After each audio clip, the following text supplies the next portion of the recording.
They're bored again. I know this lesson is going on for too long, but I mean, we still have to do 2 full hours. I need to find a way. I need to find another way to keep them involved in this class. Okay, I will try another tip. Okay, students, now let's work together. Raffaele, are you with us? Yes. Maria Chiara, are you there? Wave if you're there. Okay. Giulia? Yes, okay. Antonio, please, Antonio, can you switch your camera off? Yes, that's perfect. Okay. Now, let's do this. I will explain you exactly how the rest of the lesson will go on, okay? First of all, we will take a break.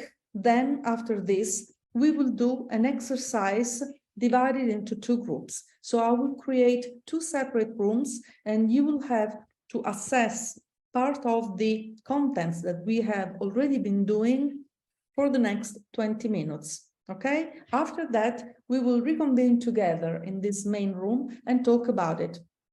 Do you all agree? Please give me a like if this is fine for you. Yes. Okay, with the reaction, yes. Okay, and now we have all 5 minutes to move. You can leave the session. I'll wait for you here in 5 minutes sharp to start with the separate sessions, okay? Bye, see you in 5 minutes.